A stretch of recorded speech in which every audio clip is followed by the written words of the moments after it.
Hello दोस्तों, स्वागत है आपके अपने YouTube channel three little tutor में। जैसा कि आप लोग को मालूम है कि बाल वाटिका की लॉटरी आ चुकी है और जहां बाल वाटिका 3 के एडमिशन होने थे और जहां बाल वाटिका 1 के एडमिशन होने थे वहां पर लॉटरी आ गई है। अब एडमिशन भी स्टार्ट हो गए हैं।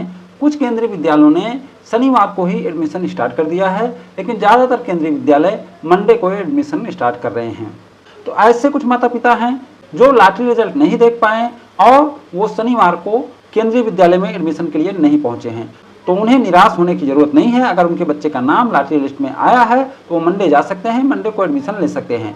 वहां जाकर केंद्रीय विद्यालय में आप बात करेंगे तो आपको समय दिया जाएगा और आपके बच्चे का एडमिशन होगा। अभी एक बहुत ही महत्वपूर्ण चीज चल रही है कि एडमिशन होना है और लोगों को पता नहीं है कि डॉक्यूमेंट क्या लगेंगे। तो जैसे आप लोग जानते हैं कि डॉक्यूमेंट सभी लोग बता रहे हैं और सभी लोग ये बता रहे हैं कि क्या क्या डॉक्यूमेंट लेके जाना है, लेकिन मैं इस वीडियो में आपको बताने वाला हूं कि डॉक्यूमेंट कौन सा लगेगा, कैसा होना चाहिए, कहां का बना होना चाहिए, किसके नाम का बना होना चाहिए।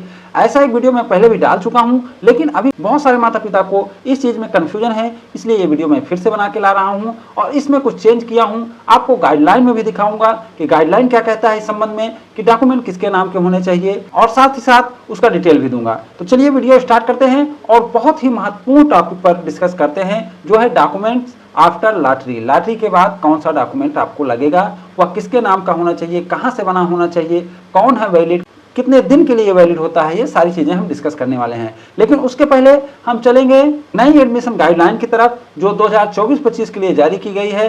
उस गाइडलाइन में डॉक्यूमेंट के लिए क्या कहा गया है, कैसे डॉक्यूमेंट होना चाहिए और किसके नाम का वैलिड होना चाहिए, ये चीजें हम गाइडलाइन से समझेंगे। क्योंकि जो चीज गाइडलाइन में है वो एकदम वैलिड है, उसमें कोई शंका नहीं है, इसलिए हम सबसे पहले गाइडलाइन ही देखेंगे। तो चलिए गाइडलाइन देखते हैं।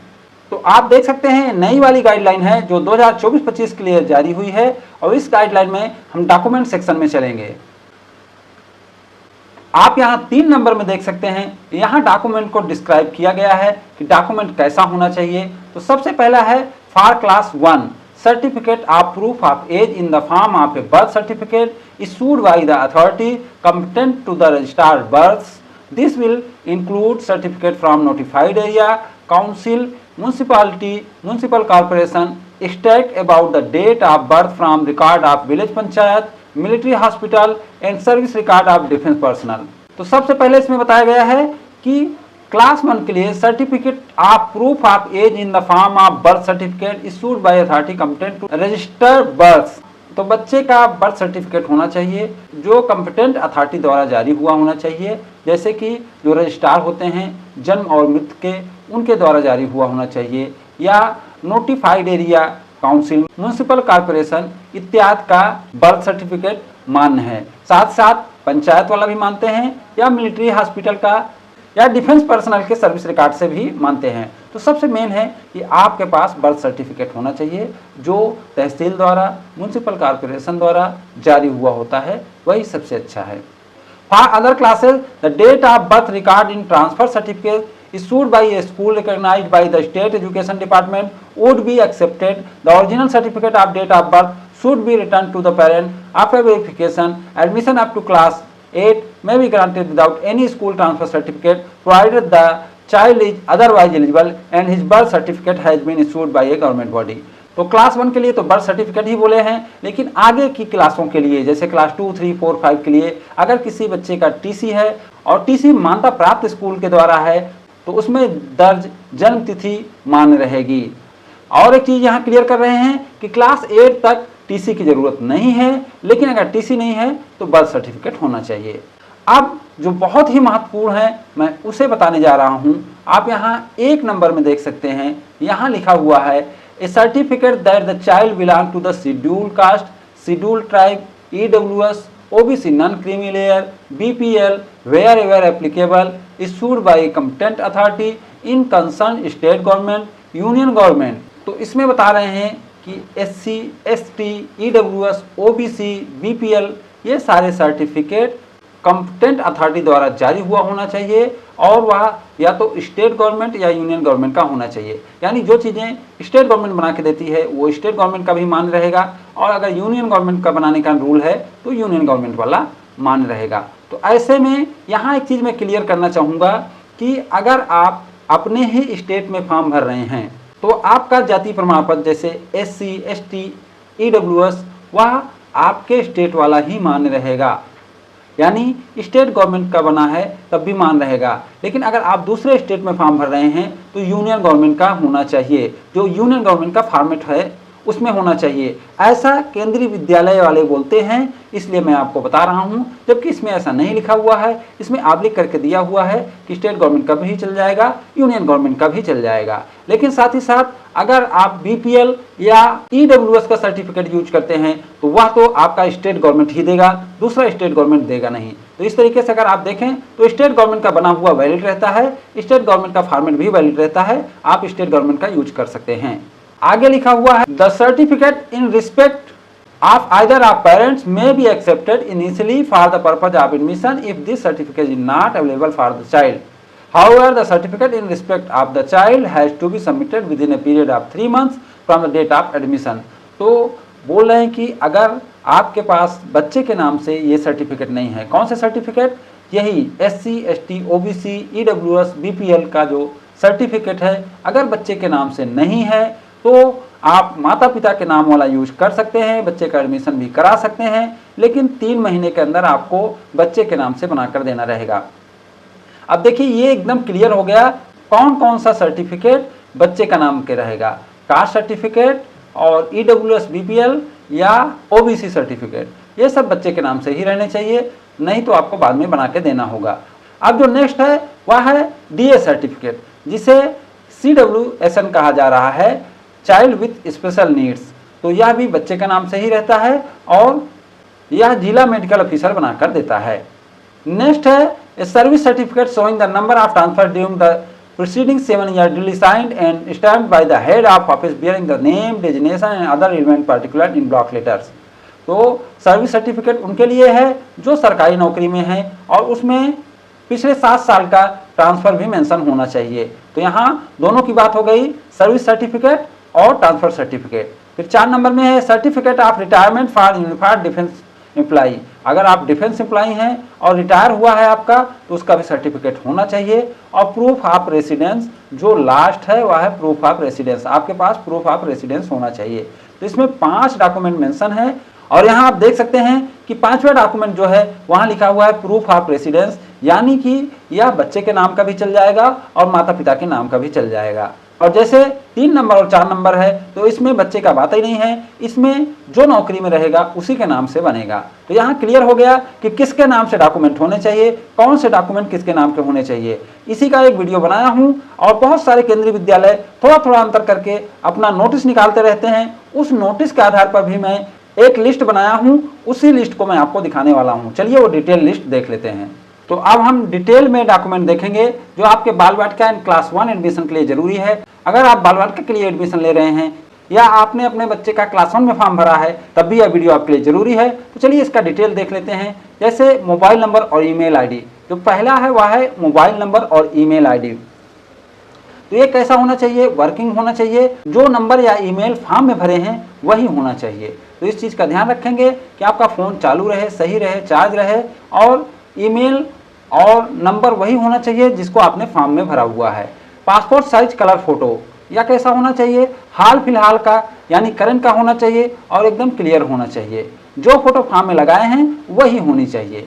नेक्स्ट है बर्थ सर्टिफिकेट, नगर निगम तहसील से सक्षम अधिकारी जन्म एवं मृत रजिस्ट्रार द्वारा जारी आर्मी हॉस्पिटल रक्षाकर्मी के सर्विस रिकॉर्ड में दर्ज हो, ऐसा होना चाहिए। तो जो चीज़ अभी थे वही चीज़ मैं यहाँ हिंदी में लाया हूँ और थोड़ा क्लियर कर रहा हूँ। नाम की स्पेलिंग और जन्म की तारीख ऑनलाइन या ऑफलाइन जैसा भी आपने फॉर्म भरा है उससे मैच करनी चाहिए। SC, ST, OBC, NCL, DA certificate, tehsil जिला से सक्षम अधिकारी यानी तहसीलदार, SDM, जिला चिकित्सा अधिकारी द्वारा जारी हुआ होना चाहिए। ये डॉक्यूमेंट बच्चे के नाम से होना चाहिए, जैसा कि अभी आपने नई गाइडलाइन में भी देखा कि यह डॉक्यूमेंट बच्चों के नाम से ही होना चाहिए। SC, ST, OBC, NCL का डॉक्यूमेंट यदि माता पिता के नाम से है तो फॉर्म भर सकते हैं, एडमिशन भी हो जाएगा, परंतु एडमिशन के 3 माह के अंदर बच्चे के नाम से बनाकर देना होगा। OBC की जगह SC, BC सर्टिफिकेट मान नहीं है जब तक कि आपके KVS RO ने इसके लिए अलग से नोटिस निकालकर मान्य न किया हो। EWS, इनकम एवं एसेट सर्टिफिकेट, तहसील या जिला से राजस्व अधिकारी, तहसीलदार या एसडीएम द्वारा जारी हुआ होना चाहिए। ये डॉक्यूमेंट बच्चे के नाम से होना चाहिए। ईडब्ल्यूएस माता पिता के नाम का भी मान्य होता है। तो मैं ऐसा कई बार देखा हूं कि जो ईडब्ल्यूएस है वह माता पिता के नाम का होने से भी एक्सेप्ट कर लिया जाता है। अगर आपने ईडब्ल्यूएस चुना है तो आपको ईडब्ल्यूएस सर्टिफिकेट ही देना होगा। ईडब्ल्यूएस के स्थान पर इनकम सर्टिफिकेट या बीपीएल मान्य नहीं होगा। एक चीज यहाँ ध्यान दीजिए कि बीपीएल मान्य तो है केंद्रीय विद्यालय में, लेकिन अगर आपने ईडब्ल्यूएस चुना है तो आपको ईडब्ल्यूएस ही देना होगा और इनकम सर्टिफिकेट तो मान्य ही नहीं है केंद्रीय विद्यालय में। बीपीएल सर्टिफिकेट तहसील जिला से राजस्व अधिकारी यानी तहसीलदार या एसडीएम द्वारा जारी हुआ होना चाहिए। बीपीएल सर्टिफिकेट बच्चे के नाम से होना चाहिए। बीपीएल कार्ड माता पिता के नाम का होने पर बच्चे का नाम परिवार के सदस्य के रूप में शामिल होना चाहिए तथा इसमें जारी करने वाले का साइन और मुहर होनी चाहिए। ईडब्ल्यूएस या बीपीएल सर्टिफिकेट या कार्ड, अगर आपने बीपीएल चुना है तो आपको बीपीएल सर्टिफिकेट या कार्ड ही देना होगा। बीपीएल के स्थान पर इनकम सर्टिफिकेट या ईडब्ल्यूएस मान्य नहीं होगा, यानी जो आपने चुना है आपको उसी का सर्टिफिकेट देना होगा। कमजोर आय वर्ग के लिए इनकम सर्टिफिकेट मान्य नहीं है। तो जैसे आपने अगर कमजोर आय वर्ग चुना है यानी ईडब्ल्यूएस या बीपीएल चुना है तो आप इनकम सर्टिफिकेट नहीं लगा सकते। एड्रेस प्रूफ, कोई भी सरकारी डॉक्यूमेंट जिसमें आपका पता लिखा हो मान्य है, जैसे बिजली पानी टेलीफोन का bill, voter card, ration card, job card, passport, passbook, gas या LPG bill, driving licence, rent agreement, quarter allotment, quarter occupation memo, ये सब मान्य हैं। तो आप एड्रेस प्रूफ में कोई भी डॉक्यूमेंट यूज कर सकते हैं। यह डॉक्यूमेंट माता पिता के नाम का होना चाहिए। जैसा कि अभी नई गाइडलाइन में आपने देखा था कि एड्रेस प्रूफ के लिए कुछ नहीं लिखा हुआ है, यानी वह किसी के नाम से, किसी का नाम से मतलब चाहे बच्चे के नाम से चाहे माता पिता के नाम से, किसी के नाम से रहेगा तो चल जाएगा। सर्विस सर्टिफिकेट, अगर आप सरकारी कर्मचारी हैं तो आपको ये डॉक्यूमेंट एडमिशन के समय देना होगा।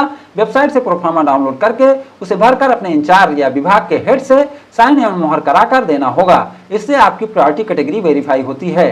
तो सर्विस सर्टिफिकेट आपको तब देना है जब आपने चुना है कि आप गवर्नमेंट जॉब में हैं तब, और यह इसलिए ली जाती है ताकि आपकी जो प्रायोरिटी कैटेगरी है वह वेरीफाई हो सके और आपके बच्चे को इसका लाभ मिल सके। यह डॉक्यूमेंट माता पिता जो सर्विस में हैं उनके नाम का ही बनता है। ट्रांसफर सर्टिफिकेट, अगर आप सरकारी कर्मचारी हैं तो आपका पिछले 7 साल में कितने ट्रांसफर हुए हैं उनका डिटेल एडमिशन के समय देना होगा। वेबसाइट से प्रोफार्मा डाउनलोड करके उसे भरकर अपने इंचार्ज विभाग के हेड से साइन एवं मुहर कराकर देना होगा। इससे बच्चे के एडमिशन के चांस ज्यादा होते हैं। यह डॉक्यूमेंट माता पिता जो सर्विस में हैं उनके नाम का ही बनता है। तो ये डॉक्यूमेंट तो आप पहले से ही बना लिए होंगे, जैसे service certificate and transfer certificate. अब नेक्स्ट है डिस्टेंस सर्टिफिकेट। अगर आप आरटी कोटा का लाभ लेना चाहते हैं और ऑनलाइन फॉर्म में आरटी कोटा चुना है या बाल बालिका के फॉर्म में आरटी कोटा चुना है तो आपको दूरी का प्रमाण पत्र देना होगा। वेबसाइट से प्रोफार्मा डाउनलोड करके उसे भरकर खुद यानी माता पिता या साइन करके देना होगा। इसके बिना आरटी कोटा का लाभ नहीं मिलेगा। यह डॉक्यूमेंट बच्चे का नाम का बनता है और माता या पिता द्वारा बनाया जाता है। तो एक चीज यहाँ मैं क्लियर करना चाहता हूँ कि जो लोग बाल बालिका के लिए फॉर्म भरे हैं वो तो ये सारे डॉक्यूमेंट फॉर्म के साथ ही जमा किए होंगे, भले ही वो फोटो कॉपी जमा किए होंगे, लेकिन इसमें मैं थोड़ा सा क्लियर कर देना चाहता हूं कि आपको पहले से पता रहे कि किसके नाम का होना चाहिए, कब का होना चाहिए। जैसे ईडब्ल्यूएस है वो साल भर के लिए वैलिड होता है, तो उसको भी ध्यान रखिएगा कि आपका इनवैलिड वाला ना हो। अगर ऐसा है तो आप जाके बात करिए, उनसे समय ले लीजिए और दोबारा नया डॉक्यूमेंट बना के सबमिट कर सकते हैं।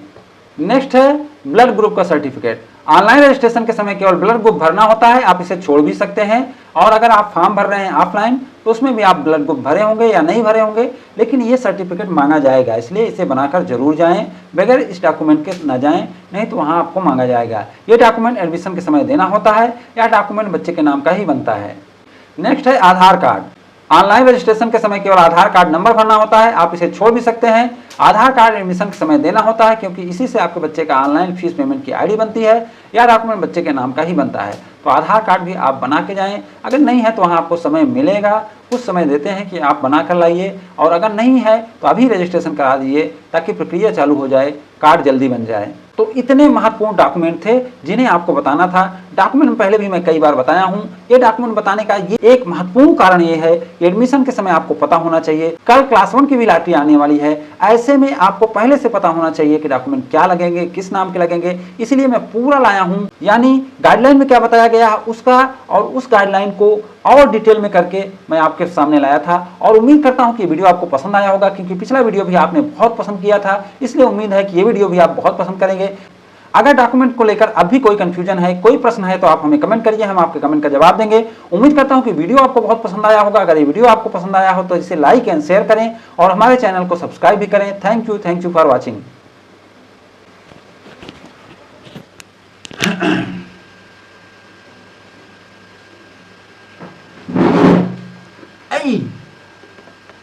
जय दबा ले ले।